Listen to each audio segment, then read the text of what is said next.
भाई आ गए लोंडे मुंह काला करवा के। वेल ये तो होना ही था बिकॉज फर्स्ट जनरेशन के फाइटर्स भरे पड़े थे जिन रैंक की गैंग में, तो उनके आगे अपने एलाइड तो बच्चे ही लगते। एंड इंटरेस्टिंग बात यह है कि जैक और हडसन के ग्रुप भी मैदान में आ चुके हैं। एंड मैं पर्सनली बता रहा हूँ कि मैं तेसुमा को देखकर शॉक हो गया था बिकॉज इतनी जल्दी मैं एक्सपेक्ट नहीं कर रहा था कि फर्स्ट जनरेशन के किंग्स इन्वॉल्व होंगे इस फाइट में, क्योंकि लास्ट चैप्टर में ही जेम्स ली बता रहा था किंग ऑफ इंचियोन को कि उन्हें इस टाइम फाइट नहीं करनी है जिन रैंक से, बिकॉज एक किंग फाइट करेगा तो वो ऑल आउट वॉर होगी। एंड नेक्स्ट चैप्टर में तेसुमा फाइट में इंटर हो गया। लोल ये तो इंटरेस्टिंग होगा बिकॉज अब फाइट में किंग्स भी इन्वॉल्व हो चुके हैं और वो भी किंग ऑफ बुसान के क्रू मेंबर्स के अगेंस्ट, जिसका साफ साफ मतलब यही है कि ओपन चैलेंज है, आ जाओ मैदान में। और ये को कितना डर्टी करेगा पीटीजे यार मुझे समझ नहीं आ रही, बिकॉज अभी हम प्रिडिक्शन वीडियो में ये बात कर रहे थे कि ये टाइम जे के शाइन करने का है। एंड पीटीजे ने दिखा दिया इस चैप्टर में कि जे का डाउनफॉल नहीं खत्म होने वाला। और मेरे दोस्त को पीटीजे जे से गे बना देता है, कभी उसका बैटल शुरू होते ही खत्म हो जाता है और अब तो हद कर दी। ऐसा लग रहा है कि पक्का कोई इशू है पीटीजे का जे से। और दूसरी तरफ मासूम डेनियल सोच रहा होगा कि बीसी हमेशा मैं ही ऐसी सिचुएशन में आगे कैसे आ जाता हूँ। मतलब कॉमेडी करते हुए उसने एरिना में भी उस चैंपियन को हराया था और वो भी सामने वाले के अटैक उसी पर यूज करके।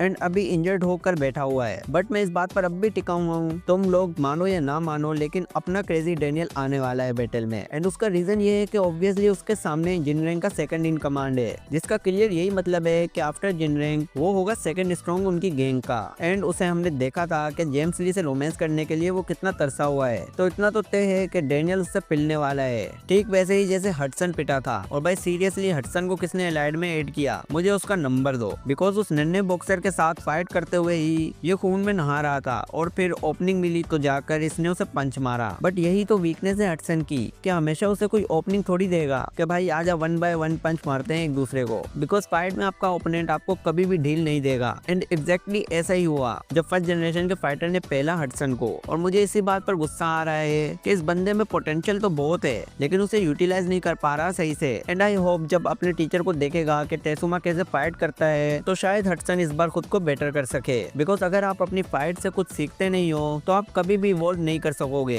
एंड इसीलिए मुझे डेनियल और एली जेंग जैसे कैरेक्टर्स पसंद हैं, बिकॉज वो हारे या जीते हैं बट कुछ सीखते जरूर हैं। एंड अब एली जेंग की बात हो ही रही है तो आई थिंक करेंटली एली जेंग ऐसा फाइटर दिखाए आज के चैप्टर में जो लग रहा था कि बैटल लूज नहीं करेगा और पेल कर ही आएगा चाहे उसके सामने कोई भी हो। एंड पास्ट में वो ऑलरेडी फर्स्ट जनरेशन के फाइटर्स को बीट कर चुका है, तो ये एक्सपीरियंस उसके काफी काम आने वाला है। और अगर ऐसी फाइट की बात करें जो दिखाई नहीं गई इस चैप्टर में तो वो थी विंजेन और वास्को वाली। बट जितना मैंने ऑब्जर्व किया है आज का चैप्टर और पीटीजे की मेंटेलिटी को, उससे यही लगता है कि अगर उनकी फाइट दिखती भी तो बेचारे पिलते ही आज और कुछ खास नहीं करते। एंड नाउ फाइनली पूरी तरह से बात करते हैं डेनियल पर। तो भाई ऐसा है कि डेनियल जब अपनी फाइट जीता था तो उसमें भी अपने ओपोनेंट का एक मूव कॉपी किया था उसने, जो कि मैं आपको ऑलरेडी बता चुका हूँ कि वो अपनी फाइट से हमेशा कुछ सीखता है। बट वो मूव भी इसके काम नहीं आने वाला इस शार्प टीथ गाय के सामने। एंड उसका रीजन मैं बाद में बताता हूँ, पहले ये जान लो कि वो मूव जिस भी बंदे का डेनियल ने कॉपी किया था वो personally I think first generation का वो फाइटर होगा जो इस टाइम विंजेन और वास्को से फाइट कर रहा है। एंड इसके चांसेस हैं कि ये फाइटर वही हो। सो नाउ मैं आपको बताता हूँ कि इस शार्प टीथ गाय पर क्यों नहीं वर्क करेगा डेनियल का वो मूव। एंड उसका सिंपल सा रीजन ये है कि बंदा साइको है फुल और डेनियल उस हालत में नहीं है कि पूरी स्ट्रेंथ के साथ अब फाइट कर सके। प्लस मुझे ऐसा लगता है कि अगर डेनियल की कोई फॉर्म बाहर नहीं आती है, अब चाहे वो अल्ट्रा इंस्टिंक्ट हो या फिर क्रेजी डेनियल, तो दोनों ही कंडीशन में हमें कोई फर्स्ट जनरेशन का किंग दिखेगा